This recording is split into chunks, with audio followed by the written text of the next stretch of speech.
Assalamualaikum, hai apa kabar Anda semua? Bersama saya Gina Zain bin Abdullah. Pada perkongsian kali ini saya akan kongsikan kepada Anda bagaimana cara kita mengatasi masalah stek daripada pokok bunga kertas yang tidak tumbuh tunas walaupun sudah berusia umur 1 bulan. Baiklah teman-teman ya, sekiranya Anda ingin mengetahui bagaimana cara yang kita boleh lakukan untuk mengatasi masalah tersebut, pastikan Anda terus mengikuti perkongsian saya ini dari mula hingga start. Oke, jom kita teruskan. Oke, baiklah teman-teman ya, seperti biasa teman, untuk perkongsian pada kali ini saya kongsikan kepada secara santai ya, secara baring-baring saja, kita bicara secara ringkas saja mengenai bagaimana cara kita untuk mengatasi masalah stek pokok bunga kertas kita yang tidak tumbuh tunas walaupun sudah berusia 1 bulan. Ini saya akan kongsikan khas untuk Anda ya, Anda yang meminati pokok bunga kertas tetapi masih tidak mengetahui bagaimana cara mengatasi stek daripada pokok bunga kertas yang tidak tumbuh tunas dalam masa walaupun sudah berusia 1 bulan. Oke, baiklah teman-teman, kita teruskan ya. Oke, baiklah teman. Untuk mengatasi masalah ini, kita perhatikan dulu ya teman, antara beberapa sebab yang kita perlu tahu. Oke, yang pertama teman, mungkin ini berlaku disebabkan oleh media tanah yang kita gunakan tidak sesuai. Semasa kita menanam stek itu teman ya, stek pokok bunga kertas kita, mungkin kita tidak menggunakan tanah atau media tanam sesuai. Teman-teman mesti ingat ya, apa yang penting untuk media tanam sebagai jadi bahan media tanam untuk kita menanam stek pokok bunga kertas ataupun bagian-bagian lain, sama ada hasil dongkelan ataupun kita hasil cangkokan ya. Pastikan Anda menggunakan media tanah yang sesuai, yaitu media tanah yang punya sikap seperti poros dan gembur. Itu adalah ciri-ciri ataupun sifat ya yang penting Anda ketahui. Anda perlu adakan kepada bahan media tanam untuk Anda jadikan sebagai media tanam untuk Anda menanam stek ataupun mana-mana bagian daripada pokok bunga kertas. Itu yang pertama. Oke, yang kedua, mungkin Anda menggunakan bahan ataupun stek daripada cabang yang tidak sesuai. Contohnya mungkin batang itu terlalu muda teman. Apabila batang stek yang kita buat dijadikan sebagai bahan stek untuk pokok bunga kertas kita terlalu muda, maka ini boleh menyebabkan hasil stek kita tidak akan tumbuh. Apalagi lagi untuk mengeluarkan tunas yang baru ya. Ini adalah satu sebabnya. Kerana batang ataupun cabang kita pilih itu ataupun dahan ya terlalu muda. Itu adalah sebab yang keduanya. Jadi apa yang kita perlu perhatikan di sini ya untuk kita mengatasi masalah tersebut, apabila kita menggunakan cabang ataupun dahan terlalu muda teman, ini boleh menyebabkan bahagian bawah stek itu tadi kan. Contoh teman, stek kita masukkan ke dalam media tanam macam ni ya, kita masukkan media tanam macam tu, mungkin bahagian bawah ini akan membusuk. Jadi buruk ya, jadikan stek kita tidak tumbuh, apalagi untuk mengeluarkan tunas. Itu adalah sebab yang kedua. Okey, jadi bagaimanakah cara untuk kita mengatasi ya teman? Okey, di sini saya cadangkan dua cara ya untuk Anda semua ya, untuk Anda mengatasi masalah stek bunga pokok kertas kita ini tidak tumbuh walaupun sudah berusia 1 bulan. Okey, cara pertama teman, pastikan Anda menggunakan media tanam yang sesuai. Okey, yang baru dan sesuai. Maksudnya sesuai sini teman, ingat ya, pokok bunga kertas memerlukan ciri-ciri media tanam yang bersifat poros dan gembor. Poros bermaksud di sini ya teman ya, apabila kita menyiram air lancar berjalan mengalir dari dalam pot dan terus mengalir keluar. Itu dikatakan poros. Tidak mengandung air di dalam pot atau basuh ya. Itu yang pertama. Okey, ciri yang kedua gembor. Okey, kenapa perlu gembor teman? Sebab gembor ini adalah untuk memberikan oksigen, ruang oksigen yang cukup banyak di dalam media tanam kita. Terlebih-lebih lagi teman, apabila kita menanam di dalam pot atau basuh ya, ini akan membantu untuk pertumbuhan akar-akar baru. Apabila di dalam media tanam kita itu mempunyai ruang oksigen yang banyak, jadi akar yang baru akan cepat tumbuh dan bahan stek kita akan cepat mengeluarkan tunas-tunas baru. Ini memberi jaminan kepada stek kita akan tumbuh subur satu masa nanti. Okey, itu adalah kenapa kita memerlukan media tanam yang mempunyai sifat tadi, iaitu poros dan gembor. Dan untuk media tanam ya teman, pastikan Anda menggunakan tanah yang subur. Tanah subur, lepas tu kompos. Dan Anda juga boleh menggunakan pupuk kandang ya.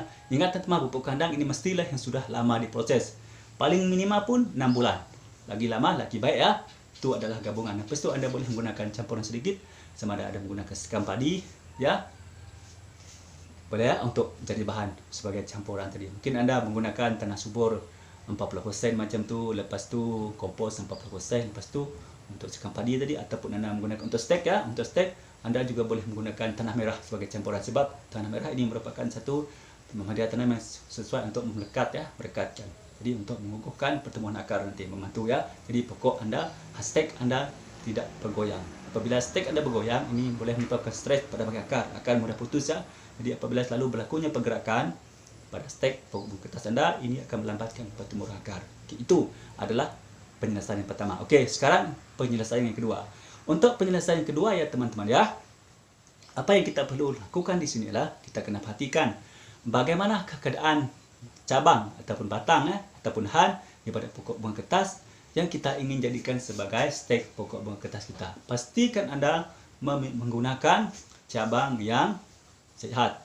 Sehat ya, yang sehat, yang sudah cukup tua, jangan terlalu muda ya. Ini akan menjaminkan ketumbuhannya untuk apabila Anda tanam menjadikan stek pokok bunga kertas. Okey.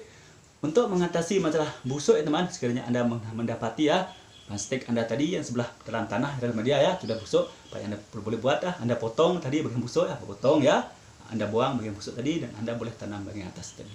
Tapi yang penting teman, apa yang penting di sini adalah pastikan Anda menggunakan cabang yang sudah tua. Okey, sudah cukup tua.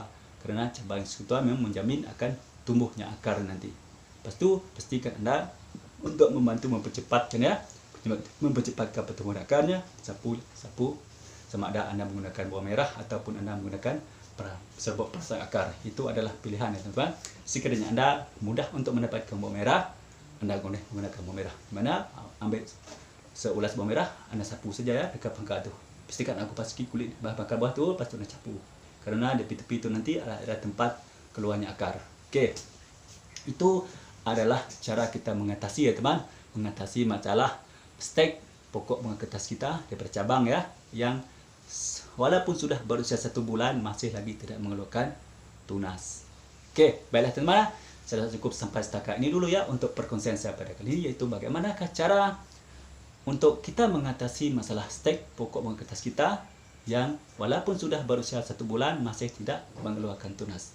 Saya harap dengan sedikit perkongsian daripada saya pada kali ini ya teman-teman, dapat sedikit sebanyak ambil info dan pengetahuan, panduan kepada Anda sebagai solusi ataupun sebagai cara Anda untuk menyelesaikan masalah tadi. Okey, baiklah teman-teman, seperti biasa teman, sekiranya Anda merasakan perkongsian daripada saya pada kali ini bermanfaat untuk Anda ya, klik tombol subscribe dan tombol lonceng supaya Anda menjadi orang yang pertama sekali akan dapat mengikuti perkongsian terbaru dari channel ini, yaitu channel Nazair Abdullah, di mana channel ini membincangkan berkaitan alam perbonsaian. Okey, ingat teman, pokok bunga kertas merupakan jenis pokok bunga yang sangat sesuai untuk kita jadikan sebagai bahan bonsai yang akan nanti akan menghasilkan sebuah bonsai yang cantik, menarik, unik, asli dan bernilai tinggi. Okey, bagi Anda yang masih lagi belum subscribe ya teman-teman, silalah subscribe ya, kerana subscribe sangat gratis, gampang dan mudah. Mari kita sama-sama kongsikan ilmu yang bermanfaat. Insya-Allah kita juga akan mendapat manfaatnya nanti. Okey. Sekiranya Anda teman-teman yang mempunyai persoalan ataupun cadangan ya, sila tulis dalam komen. InsyaAllah saya akan menjawab pertanyaan Anda itu. Baiklah teman-teman, sekali lagi saya ucapkan terima kasih kepada Anda semua kerana sudi mengikuti perkongsian saya pada kali ini dari mula hingga selesai. Saya harap dapat membantu Anda ya. Okey teman-teman, seperti biasa teman, sebelum saya mengakhiri perkongsian saya pada kali ini, marilah kita sama-sama berselawat kepada kekasih kita Muhammad sallallahu alaihi wasallam. Mudah-mudahan kita mendapat syafaatnya dari dunia sampai jumpa. Sama-sama berselawat. Allahumma salli ala sayyidina Muhammad wa ala alihi wa sahbihi wa barik wa sallim. Baiklah teman, cukup sampai sini dulu untuk perkongsian saya pada kali ini. InsyaAllah kita jumpa lagi di perkongsian saya akan datang. Baiklah teman, salam satu hobi, salam bonsai. Assalamualaikum. Bye-bye.